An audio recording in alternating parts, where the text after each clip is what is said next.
दोस्तों, conscious mind हमारे brain का वो हिस्सा है जिसे हम अपनी मर्जी से अपनी चॉइस के अकॉर्डिंग यूज करते हैं और उसी कॉन्शियस माइंड की एक्टिविटी के अकॉर्डिंग हमारा सबकॉन्शियस माइंड वर्क करता है। जैसे जो भी हम कुछ सुनते हैं, देखते हैं और बोलते हैं, उसी के अकॉर्डिंग हमारे सबकॉन्शियस माइंड का रिस्पॉन्स होता है। यही कारण है कि हम अपनी हैबिट को कॉन्शियसली बदल सकते हैं, खुद को डिसिप्लिन बना सकते हैं और अपने माइंड को अपने अकॉर्डिंग यूज कर सकते हैं। हम कुछ फैक्ट के जरिए अपने माइंड की मिस्ट्री को समझ सकते हैं, जिसका यूज हम खुद को और बेहतर बनाने में कर सकते हैं। तो आइए चलते हैं पहले मिस्ट्री की ओर। Subconscious mind work on habit. Subconscious mind का सबसे इंपॉर्टेंट और सिंपल फैक्ट है कि वो हमारी आदतों को मैनेज करता है और इसी आदत की बेसिस पर हम हमारे एक्शन लेते हैं। कि अगर आप चाहते हैं कि आपको फिजिकली फिट और मेंटली हेल्दी होना है, तो आपको सबसे पहले अपनी इन्फॉर्मेशन को बदलना होगा। अगर आप सोचेंगे कि आपको सुबह उठकर एक्सरसाइज करना है, तो आपको अपने माइंड को बार बार याद दिलाना होगा कि आपको अपनी फिटनेस को बेहतर बनाना है। इसी तरह वो आपकी हैबिट बन जाएगी।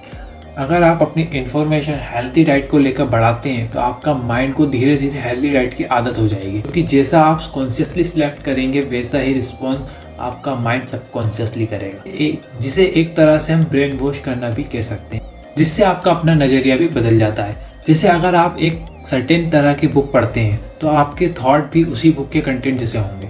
हमारा ब्रेन कॉन्शियसली बहुत सारे थॉट से घिरा रहता है, इसीलिए जो थॉट और एक्टिविटी आप बार बार कॉन्शियसली करते हैं, उसे वो इन्फॉर्मेटिव मानकर हैबिट बना लेता है। इसलिए अपने अंदर यूजफुल इन्फॉर्मेशन डालो, बेकार की इन्फॉर्मेशन से दूर रहना ही हमारे लिए अच्छा है। Subconscious mind is straight forward. हमारा सबकॉन्शियस माइंड भी कॉन्शियस माइंड की तरह सिंपल होता है, इसलिए वो अच्छे और बुरे के डिफरेंस को नहीं समझ पाता है। इसलिए अगर आप कोई बुरी चीज़ रेगुलर करते हैं या बार बार खुद को ये बोलते हैं कि आप कुछ नहीं कर पाएंगे, तो आपका सबकॉन्शियस माइंड ये भी सच मान लेगा और आपको एक फेलियर की ओर धकेल देगा। सबकॉन्शियस माइंड की अपनी कोई समझ नहीं होती है, वो बस आपको फॉलो करता है। आपको ये बात समझना है कि आपका माइंड पूरी तरह से आपके कंट्रोल में है। वो खुद बिना आपकी मर्जी के डिसीजन नहीं ले सकता है। आपका सबकॉन्शियस माइंड सिर्फ आपके डिसीजन को फॉलो करता है। सबकॉन्शियस माइंड हमेशा स्पेसिफिक रहता है। जैसा कि अगर आप अपने कॉन्शियस माइंड से कहेंगे कि मुझे फिट रहना है, तो आपके कॉन्शियस माइंड को ये समझ ही नहीं आएगा, क्योंकि ये स्पेसिफिक नहीं है। जब तक आप अपने माइंड को स्पेसिफिक सिग्नल नहीं देते हैं, जब तक वो प्रॉपर वर्क नहीं कर पाएगा।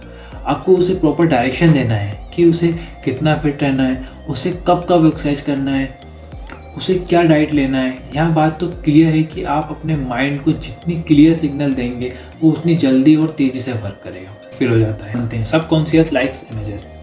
जैसा कि आप सब जानते हैं, किसी कंसेप्ट को इमेज के थ्रू समझना ज़्यादा आसान होता है, क्योंकि हमारा सबकॉन्शियस माइंड इमेज को ईजीली याद रखता है। जो भी सिग्नल आप अपने माइंड को देना चाहते हैं, उसको देने के तरीके तो बहुत हैं, पर सबसे कारगर तरीकों में से एक है विजुअलाइज करना। जितनी स्पेसिफिक इमेज आप अपने माइंड को देंगे, उतना इजीली वो वर्क करेगा। जैसे आपका गोल है सुबह जल्दी उठकर वॉक पर जाना, तो आपको अपनी को विजुअलाइज करना है। कैसे आप उठे, वॉक पर गए, उस एनवायरनमेंट को फेस करना है। एक तरह से आपको इमेजिनरी वॉक करनी है।